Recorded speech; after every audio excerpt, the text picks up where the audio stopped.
Good afternoon. Good afternoon. Amen. So, alien ba? Naka-move on na ba tayo? Hindi pa.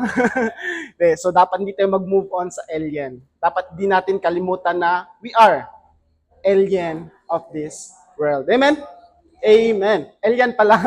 So, series break muna tayo kasi uh, last week, I was tasked to preach kasi yung pastor po natin kailangan ng pahinga. And praise God, no? Kasi si Pas Kate, nandito siya ngayon. And that's the reason bakit ako yung ngayon. And kailangan ni Pas Clyde na magpahinga and do something for her wife. Ganun. And praise God kasi si Pas Kate okay na. And indeed, we are God be glorified. Amen. Amen. So, are we ready to hear the word this afternoon? Amen. Amen. So, would you agree with me that Christian faith is not only about what we believe? Di lang po to siya lahat believe. Christian faith is not just believing, but it is also about how we should live our life. Amen? Amen. So, the resurrection of Jesus Christ was not just an event in history. It is our reality that transforms our present life. Diba? So, we know that Jesus Christ was raised from the dead and He claimed victory upon death and grave. Amen? Amen? And it really happens. Hindi lang po to siya some story in the book. It really happened. Amen?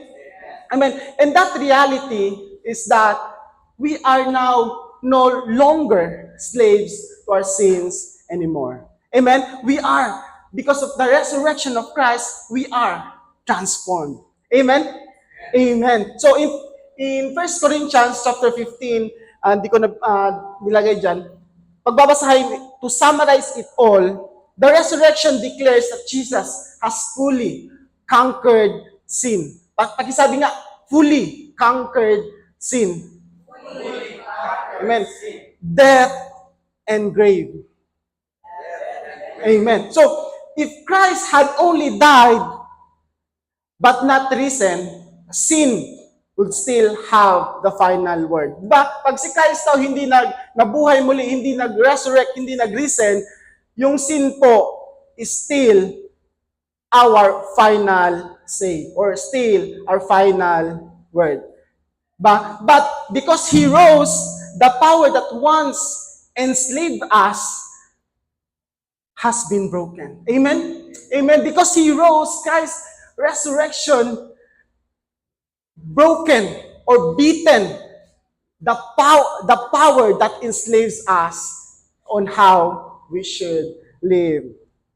Amen. So Paul in Romans chapter 6 verse 5, Paul makes it clear.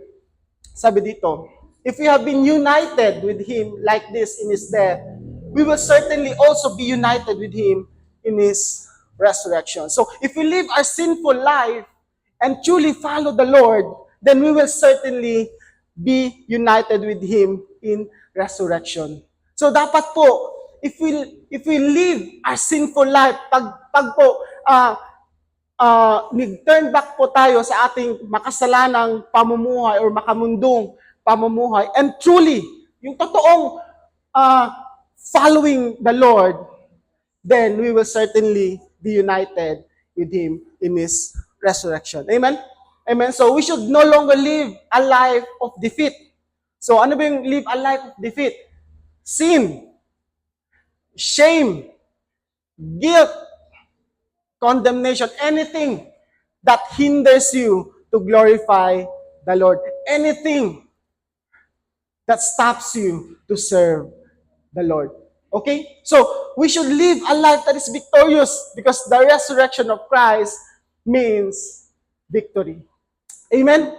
Amen? So therefore, we should abandon our past life. So since Christ has risen from the dead, we should abandon our past life, our old self, our sinful nature, paano ba paano ba tayo namumuhay dati? Diba? Before Christ, we should abandon and have a different kind of perspective, a new focus and goals, the way that glorifies the Lord. In order for us to testify more, di ba gusto natin mag-testify pa more about the goodness, about the grace, about the love, about the salvation. But we should start living a life that is that will glorify the Lord. Amen? Kasi nga yung mga tao, hindi magbabasa agad ng Bible. Titignan yung buhay mo. Sino ba ito nag-share? Parang nakita ko man sa bungan. Di ba? No. So kung gusto mo mag-testify, we should abandon your old self, your old life, so that we should live the risen Christ. So this afternoon we will talk about the living the risen life. Amen ba? Living the risen life. So resurrection is that Jesus did not remain dead and buried, but He resurrected on the third day, standing victorious over sin and death. And His victory is also that we may live in the newness of life. Amen? Amen. So, living the risen life means we no longer live as defeated people. Amen?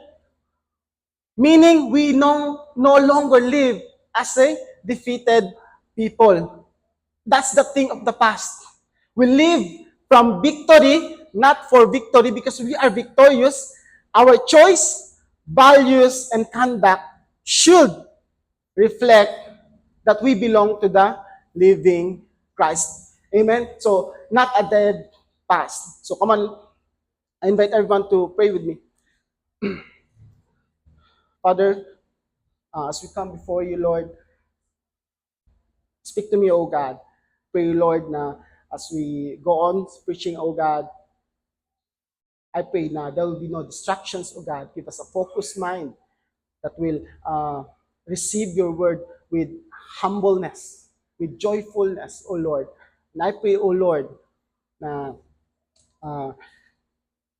every one of us, O Lord, will have something after this preaching, O God.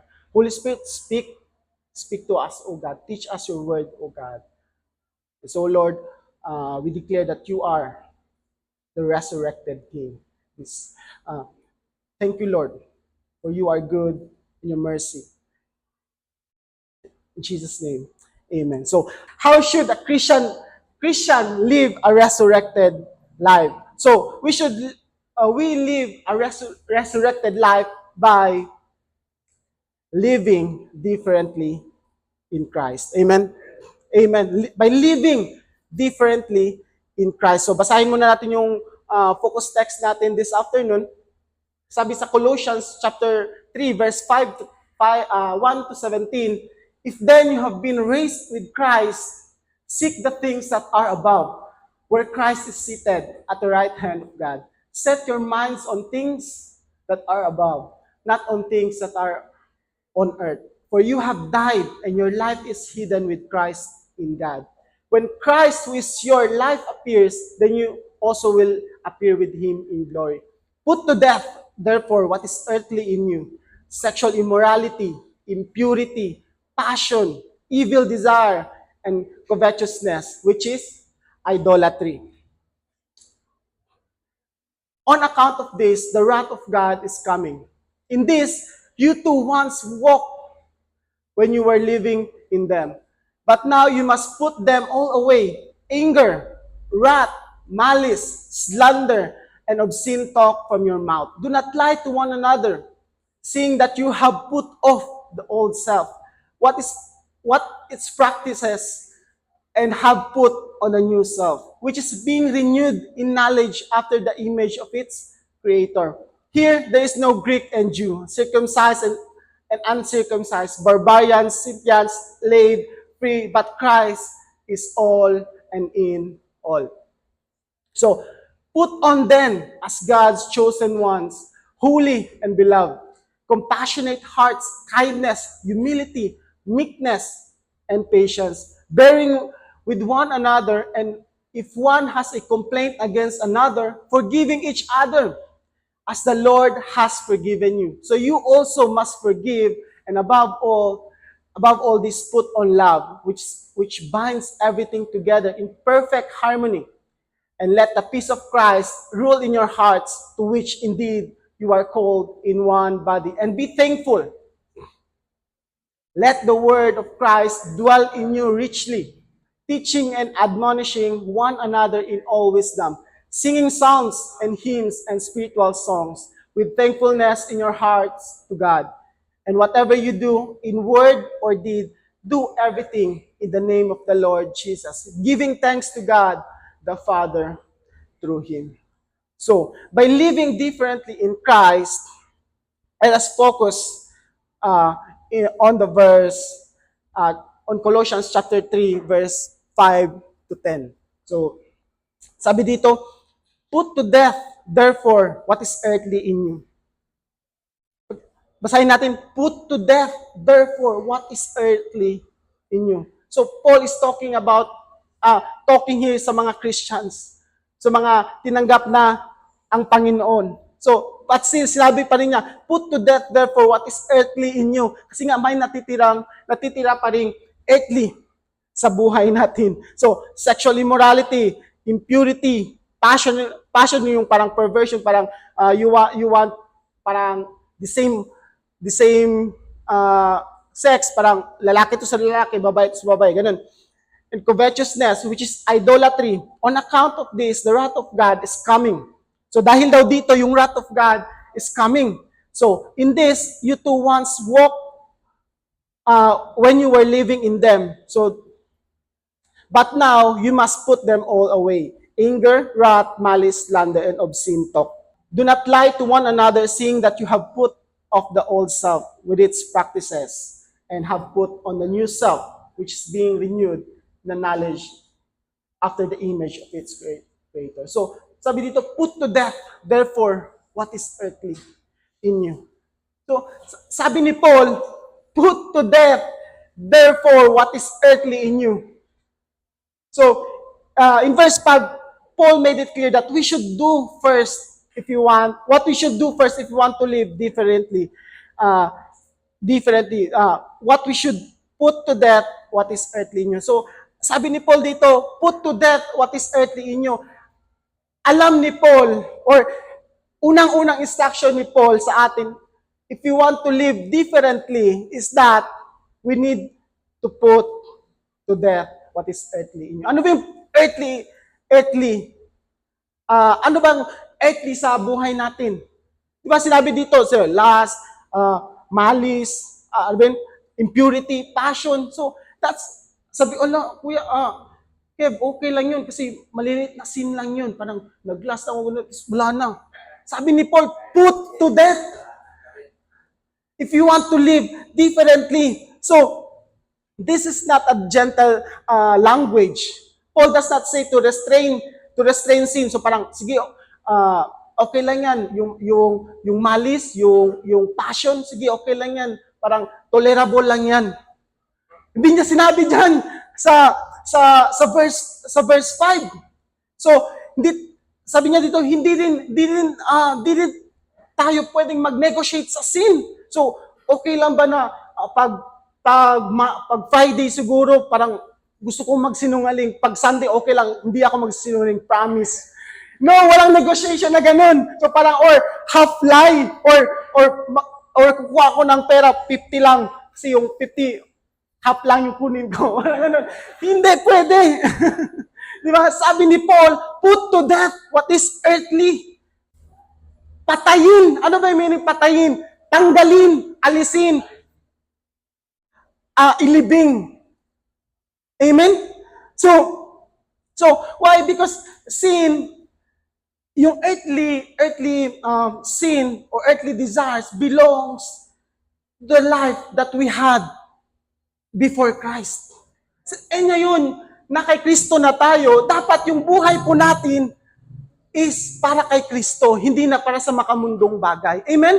If you want to live differently, we need to kill that earthly desire, that earthly passion, that sin na namumuhay ka hanggang ngayon.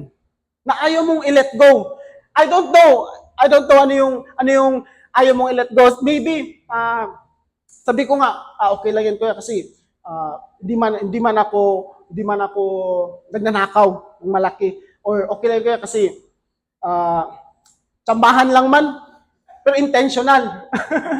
No, sabi ni Paul, put to death of that earthly things if you want to live differently. Amen? So, we should open our eyes and see the reality that sin is still present even in our new life. So, yes, we are living a new life. Bakit? Kasi nga, na kay Kristo na tayo. But, hindi po pwede na yung sinasabi nating bagong buhay, new life in Christ, but still, we are living in sin. Para po tayong doble cara. Doble cara po. Pag nasa church, parang holy. Parang okay, good boy. Parang ganun. This is not to condemn you, but to confront you. We need to confront this sin. Na para bang naglalaro lang tayo dito sa church. If you are really serious about living differently, we need to kill that sin. We need to stop it. We need to bury it 6 feet under. And that is a challenge for us. Non-negotiable. Alisin, patayin, hindi pwedeng 50-50, hindi pwedeng 50-30, no. 100%. So in Romans chapter 8, verse 13, sabi dito, for if you live according to the flesh, you will die. Sabi dito, if you live according to the flesh, you will die. But if by the Spirit you put to death the deeds of the body, you will live. Now, the question is, are we really living in the Spirit? Or, sige, do we want to live in the Spirit? Amen. Amen. So therefore, ano yung gagawin natin? Ulit,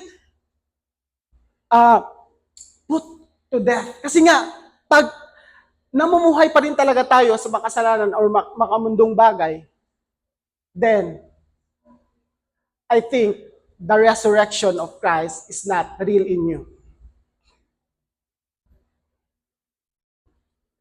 The resurrection of Christ is really powerful for those who really have faith in it. But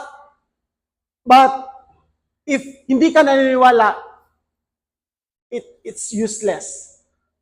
It's useless. So living differently in Christ means we take sin seriously. Dapat po, sineseryoso talaga natin yung sin. Sineseryoso. Dinidil po natin. Paano ba natin i-deal?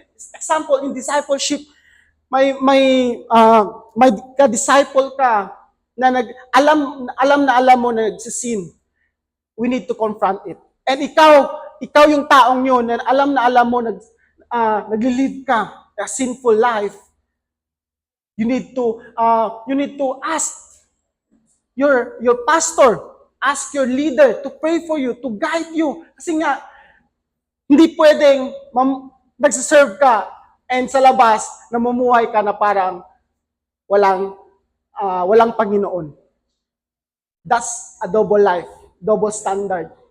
And we don't want to live a kind of life like that. Nakakapagod. Parang minsan, nasyasak, ay, nasimahan pa lang ako. Parang ano bang ginagawa ko?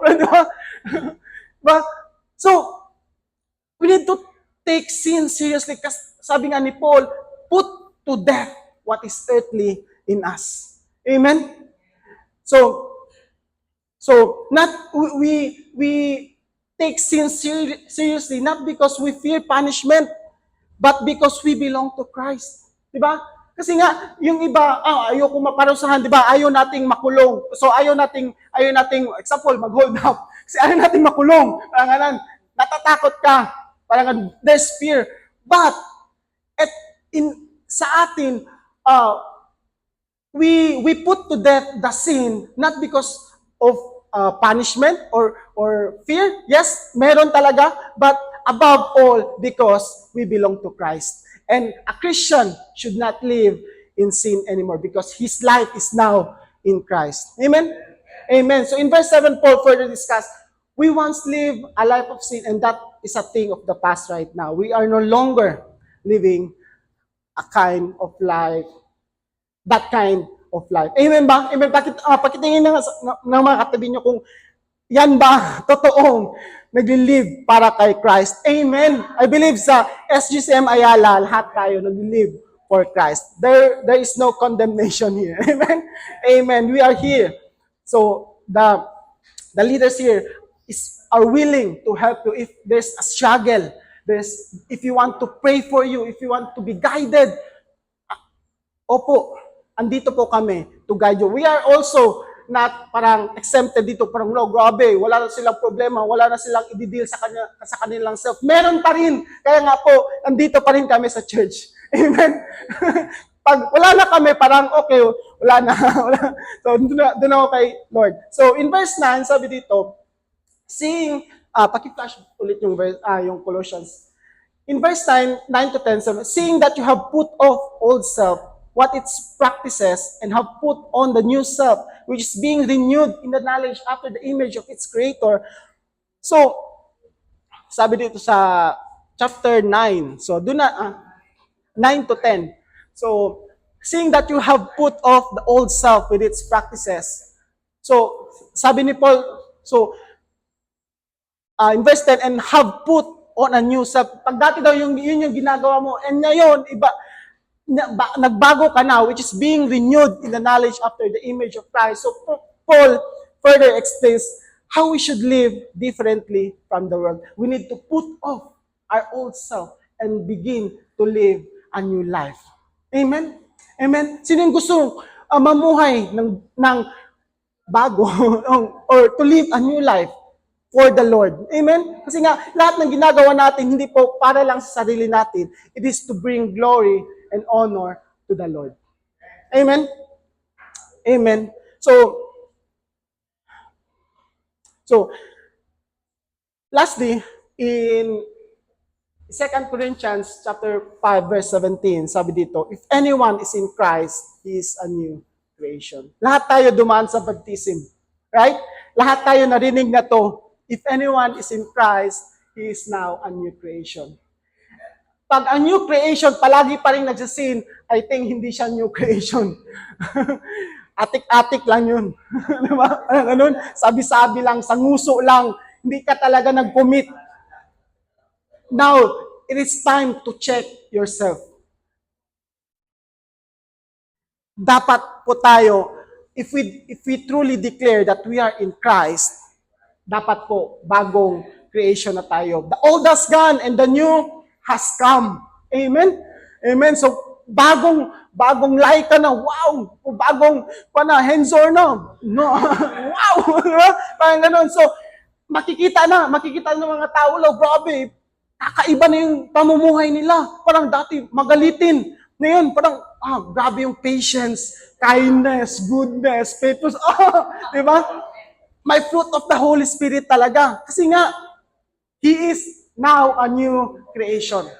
Amen? And that's how we should live differently. Amen?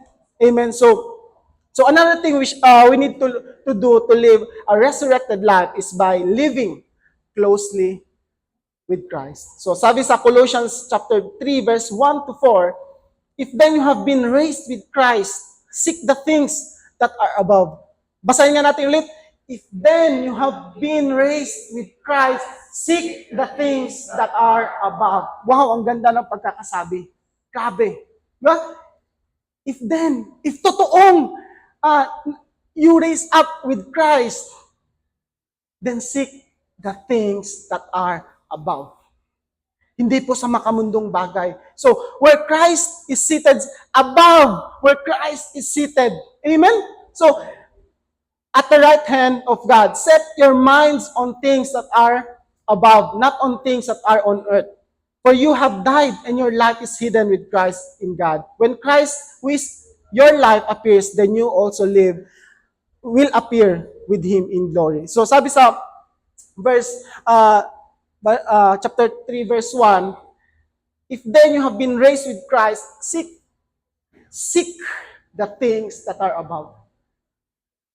Kung totoo pong na kay Kristo ka na, you need to seek, hanapin, ano ba yun, dig deeper, parang ganun. Seek the things above where Christ is seated. So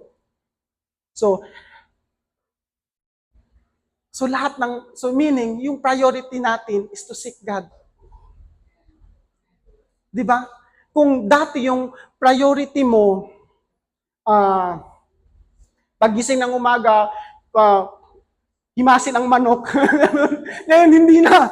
Dapat himasin na yung Bible.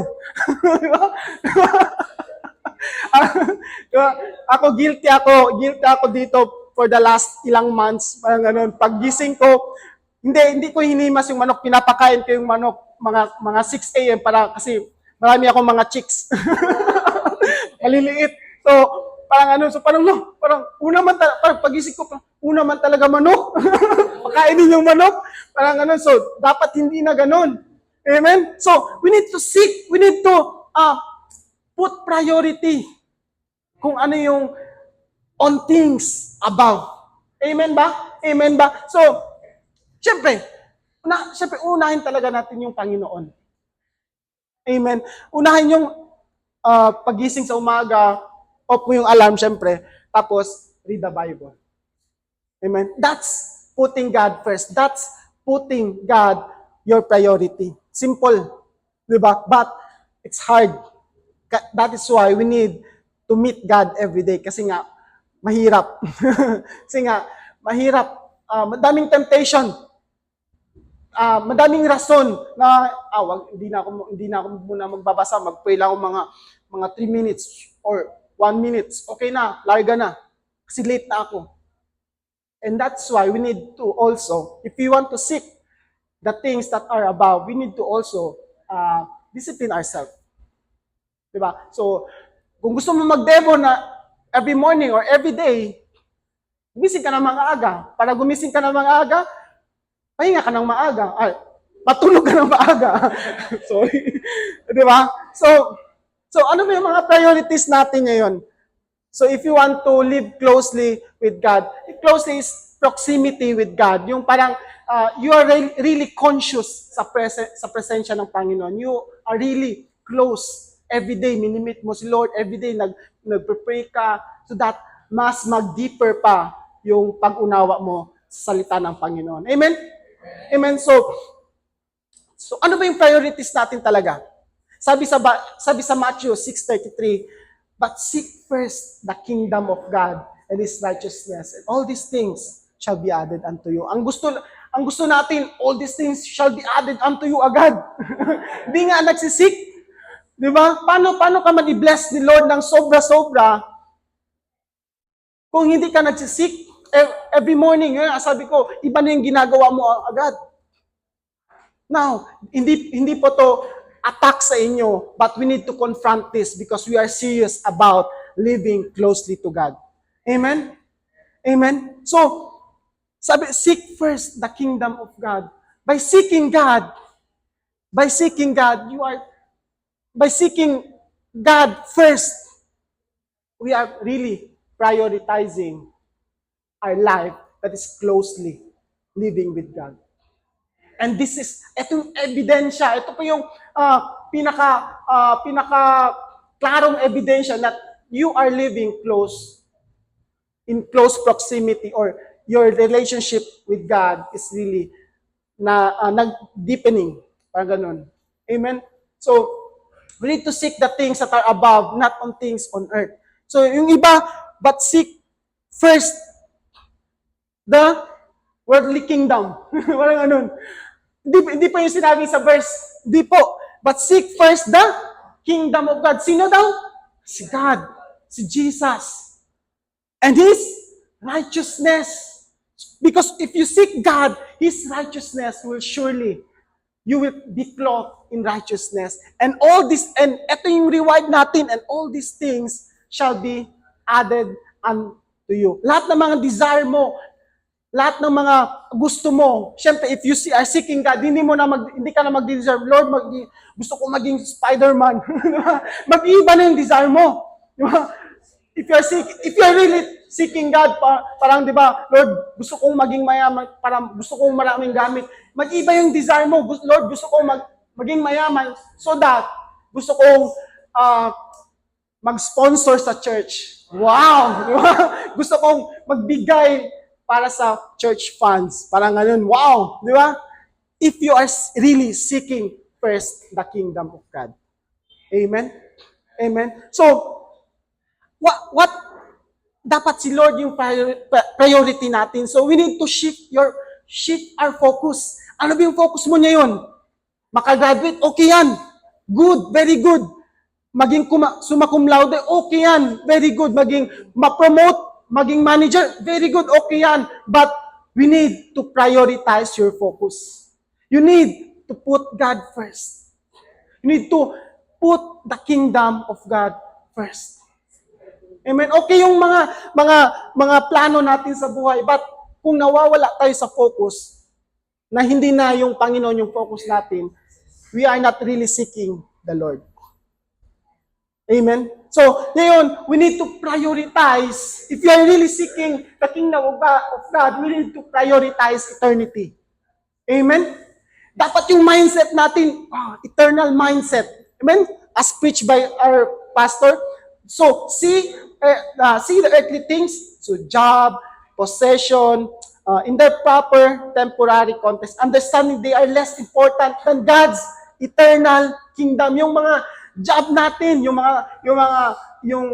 school projects natin, yung mga event outside the church, hindi yan importante. Mas importante ang kingdom ng Panginoon. Mas importante yung eternal kingdom ng Panginoon. If we are really seeking God. Amen?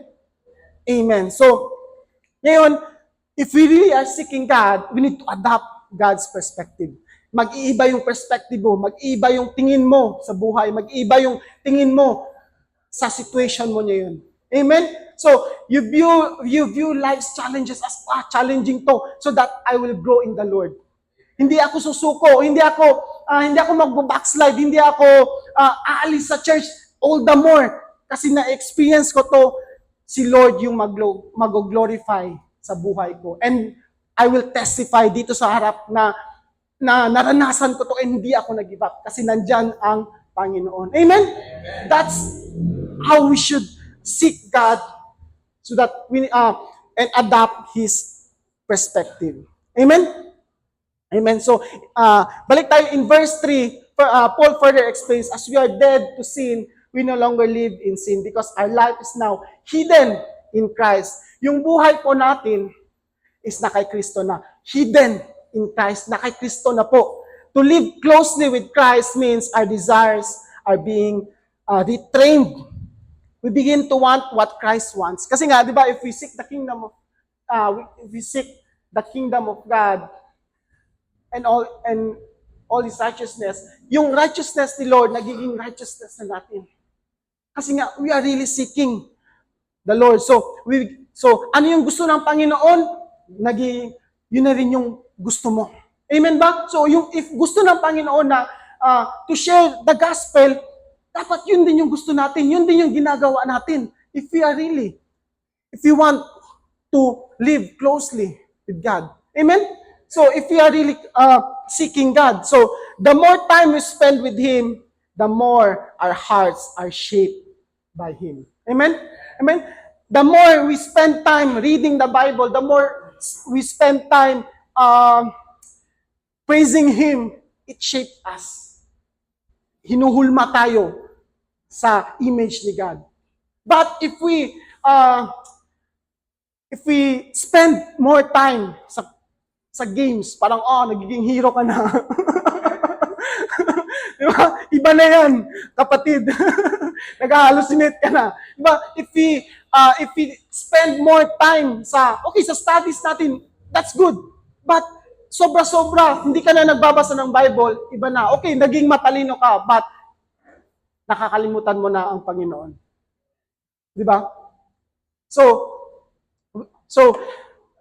we need to spend more time in the presence of God so that it will shape us the way God wants us. Amen? So this is why closeness leads to living differently. So if you are really seeking God and putting God first, our number one priority, it leads us to live differently. So di ba parang, grabe, iba sa first point, grabe, iba na talaga sa AJ. Grabe, dati, ganito pa rin ngayon, grabe. Amen. Diba? Kasi nga, we are really putting an effort or we are really serious in seeking God. Amen? Amen. So, what once attracted us loses its hold. Ano ba yung dati? Na-attract ka before mo nakilala yung Panginoon. Ngayon, wala na akong gana. Di ba? Parang grabe, parang gagawin ko ang lahat para makuha lang to. Pero ngayon, nakilala mo si Christ, nawawala na yung gana mo. Kasi nga, alam mo na, wala to chance, wala tong kwenta compared sa kingdom ni Lord. Amen? So, what once bored us now matters deeply. So, ano yung, dati daw naboboard ka, ngayon, nagmamatter na daw talaga siya. Ano ba yung naboboard ka pag tuwing ginagawa mo? Reading the Bible, di ba? Boring man, Ano? Pirmiya lang si Goliath, David and Goliath. Abyo yung sino, David and Goliath naman syempre. Sabi alam ko na to. Ngayon, hindi na. Parang pagbabasa mo lang, grabe, may ibang meaning na naman na may ibang meaning na naman na lalabas doon pag binasa mo ulit. Hindi ka na naboboard. Amen? Amen. So, what once defined us no longer control us. So, ano bang nagde-define sa atin dati? Nung hindi pa tayo kay Kristo. Siguro, ilang beses ako na-fail sa exams. Parang, I am a failure. Char. So, so, ilang beses akong binasted, parang, di talaga gwapo. So, hindi ka na defeated, iba na ngayon. Kasi nga, it no longer control you. Hindi na yun nagko-control sa'yo. Ang nagko-control sa'yo yung salita na ng Panginoon. Amen? Amen? So, right now, ask yourself, do you really want to be close to God? Then seek the kingdom. Seek His kingdom. Amen? Amen? So, when Christ who is your life appears, then you also will appear in Him in glory. Sa verse 4, appeared though. So, living closely with Christ gives us a hope that we are not living for what it is temporary. Kasi nga, we know that we are living for eternal things. We are living for an eternal God. So, because we are headed to eternity. Amen? So we need to resist sin more seriously. We need to take sin more seriously. We live more obediently in the Word of God. Amen? So lastly, how to live a resurrected life, not just living differently in Christ, living closely with Christ, but also by living purposely for Christ. Sabi sa Colossians chapter 3, verse 12 to 17, therefore, as God's chosen people, holy and dearly loved. Sino daw? Chosen people. Ano daw? Holy and dearly loved. Sabihin mo sa sarili mo, I am holy and dearly loved. Amen?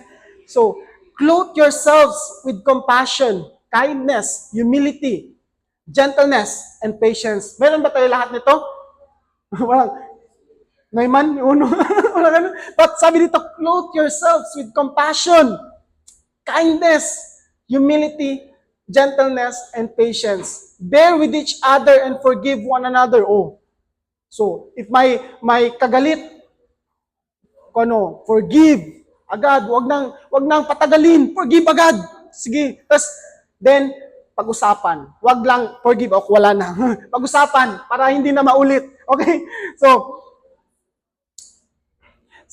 and over all these virtues, put on love, which binds them all together in perfect unity. So, may gentleness ka nga, pero wala kang love. May humility, parang gentle, pero may kiber.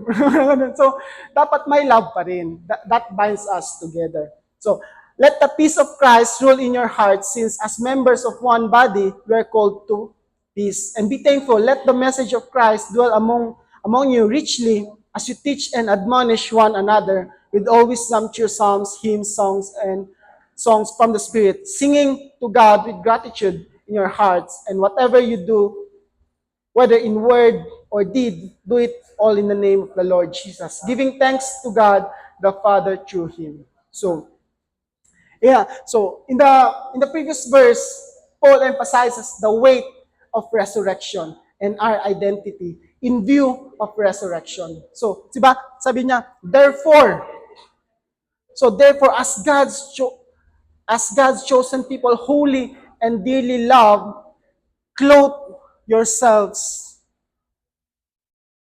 with compassion, etc. So, clothe yourselves. Paul says, clothe yourselves. Ano yung ibig sabihin? Put on. So, put on that compassion. Put on that kindness. Parang quote, put on. Ganyan. Suotin mo, gamitin mo. Ganyan. So, when Paul says, clothe yourselves, he is using a powerful spiritual metaphor to describe how believers are to be intentionally live out their resurrected identity in Christ. So, clothing dati kahit ngayon, represents yung identity mo. Example, paano mo masasabi na pare yun siya? Parang haba ng damit, tapos puti, may robe, di ba? Ganon. So, yung mga kings, paano mo masabi na king siya? The way sila manamit, di ba siya purple, tapos may kwan pa, ben? May crown, tapos, di ba? Maganda yung damit, parang ganun. So, mourners, di ba? Dati, pag nagbumourn yung mga tao, nagsusuot sila ng saklot para ipakita na nagmo-mourn sila. Parang ganun. So, paano yung mga Christian? paano tayo nagsusuot? Ano yung sinusuot natin para masabi na tayo ay Kristiyano? And, okay, sige, sinuot na natin. Klaro ba? Klaro ba? Na yun yung sinusuot natin? Di ba? So, minsan, sabi ni Paul, clothe yourself or put on that, put on that compassion, kindness. Pero, minsan, pag Christian, may keber. Bahala yung muli. Di ba? Parang, ganun ba yung sinabi ni Paul? Put on? Nasaan yung robe of righteousness? Nasaan yung robe or clothe yourself with compassion? Hey, Kristiyano tayo and we need to act like a Christian. Parang ganun. Hindi na po tayo sa makamundong bagay. This is our identity. Christ is our identity. If we put on that compassion, then Christ is glorified. Then Christ is being praised sa buhay natin. Amen? So when Paul says, clothe yourself, he means live in a way that matches who you are in Christ. Live in a way that matches who you are in Christ. Yung buhay ba natin is living in a way that matches who you are in Christ? Di ba? That's a question to ponder. Totoo bang yung buhay ko ngayon is living that matches who I am in Christ? Ano ba tayo kay Christ? We are holy. We're beloved. We are parang love. Parang lahat na ng kind words, lahat ng loving words nandito na sa atin. We are righteous.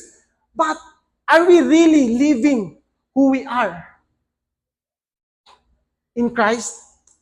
So, you don't wear clothes to become human. Parang, di ba? Hindi ka nagsuot ng damit para maging tao ka. Tao ka, kaya nagsuot ka ng damit. In the same way, you don't live holy to become saved. Hindi ka nag-live ng holy para ma-save, but you live holy because you are saved.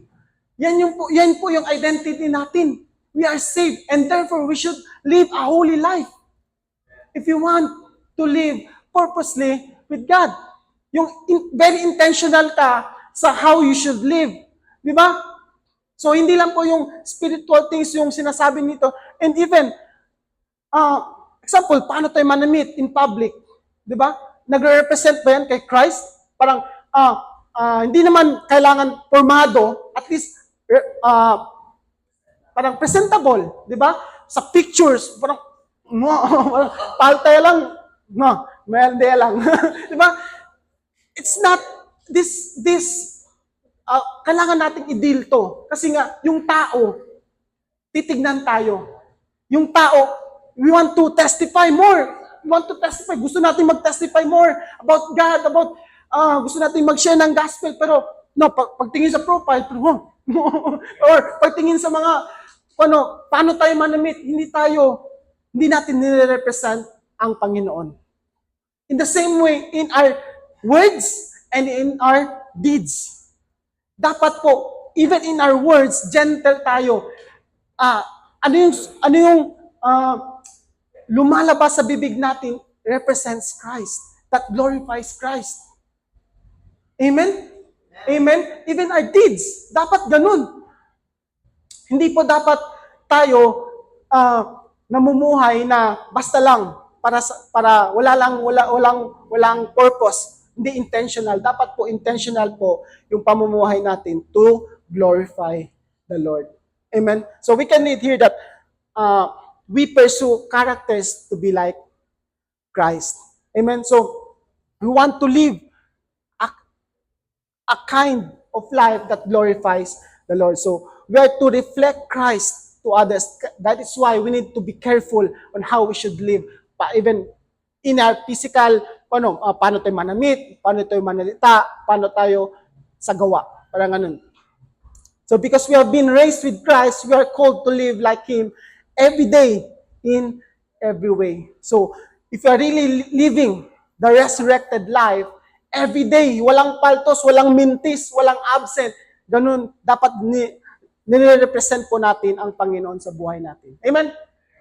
Amen. So set your mind on things above. Set your heart on where Christ is. Yun po dapat yung palaging nasa isip natin.